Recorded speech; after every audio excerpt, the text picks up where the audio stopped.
बच्चों इस वीडियो के अंदर हम बात करने वाले हैं आरआरबी जेईई 2024 के अंदर इलेक्ट्रॉनिक्स एंड अलाइड इंजीनियरिंग और इलेक्ट्रिकल एंड अलाइड इंजीनियरिंग के मेजरमेंट सब्जेक्ट के सिलेबस की। तो देखते हैं बच्चों क्या सिलेबस है मेजरमेंट का।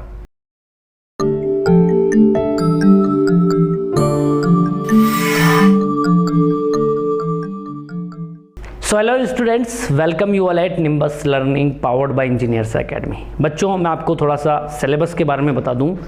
मेजरमेंट का सिलेबस आपका आरआरबी जेईई 2024 के अंदर वही है जो कि 2018 के अंदर था, जो कि एसएससी जेईई का सिलेबस है। सेम सिलेबस यहाँ पर कॉपी किया गया है और मैं आपको बता भी दूंगा कि किस तरीके से ये आपको पता चला है कि ये पूरा वहाँ से कॉपी पेस्टेड है। ठीक है, उससे पहले मैं आपको एक बात बता दूं कि मेजरमेंट सब्जेक्ट जो आपका इलेक्ट्रिकल के अंदर आया था, लगभग मैं आपको बता रहा हूँ, लगभग एक पेपर में आपके 6 क्वेश्चन थे और एक के अंदर आपके 10 क्वेश्चन थे। ठीक है, तो एक एवरेज अगर हम लोग देखें तो 6 से लेकर के 10 क्वेश्चन आपको मेजरमेंट के मिले थे। उसी तरीके से इलेक्ट्रॉनिक्स के अंदर जो मैंने एनालिसिस किया है वहाँ पर 5 क्वेश्चन के आसपास आपको मेजरमेंट के मिले हैं। तो इसका मतलब मैं ये कह सकता हूँ कि इस बार भी आपका जब आरआरबी जेईई 2024 का एग्ज़ाम होगा तो मेजरमेंट जो है लगभग आप मान के चलिए 6 से लेकर के 8 क्वेश्चंस आपको ज़रूर देखने को मिलेंगे। सो बच्चों स्टार्ट करते हैं सिलेबस को डिस्कस करना। तो देखो, अगर मैं बात करूं syllabus of electrical and allied engineering की, तो मेजरमेंट एंड मेजरिंग इंस्ट्रूमेंट्स है ना, ये मेजरमेंट के सिलेबस की मैं बात कर रहा हूं, जिसके अंदर पहला आता है मेजरमेंट ऑफ पावर, जिसके अंदर आपको सिंगल फेज पावर भी मेजर करनी है, 3 फेज पावर भी करनी है, एक्टिव पावर भी करनी है और रिएक्टिव पावर भी मेजर करनी है। उसके बाद आता है एनर्जी मीटर, जो कि एक बहुत बड़ा बहुत इंपॉर्टेंट टॉपिक हो जाता है इलेक्ट्रिकल इंजीनियर के लिए। इसी तरीके से 2 watt meter method of 3 phase power measurement, 3 phase power measure करने का जो 2 वाट मीटर मेथड है बच्चों, वो भी एक इंपॉर्टेंट है, हर एग्जाम में वहाँ से क्वेश्चन आता है।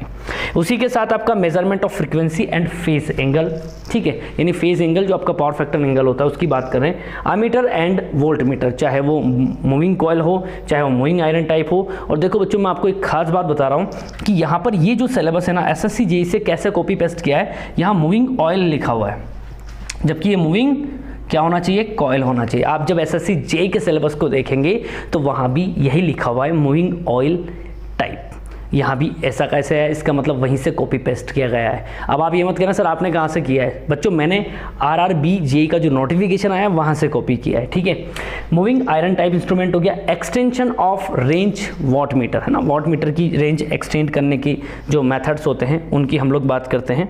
ठीक है, मल्टीमीटर्स आपको यहाँ पढ़ना है, मेगर पढ़ना है, रेजिस्टेंस मेजरमेंट के मेथड हो गए, एनर्जी मीटर, एसी ब्रिजेस है ना, एनर्जी मीटर यहाँ भी दे दिया, एनर्जी यहाँ भी दे दिया। ठीक है, यूजेज ऑफ सीआरओ, पूरा सीआरओ आपको यहाँ पर पढ़ना है, सिग्नल जनरेटर्स आपको यहाँ पर पढ़ने हैं, सीटी PT and there uses, current transformer and potential transformer, earth fall detection. तो ये जो सिलेबस है बच्चों, ये मेजरमेंट सब्जेक्ट का सिलेबस हो गया इलेक्ट्रिकल इंजीनियरिंग के लिए।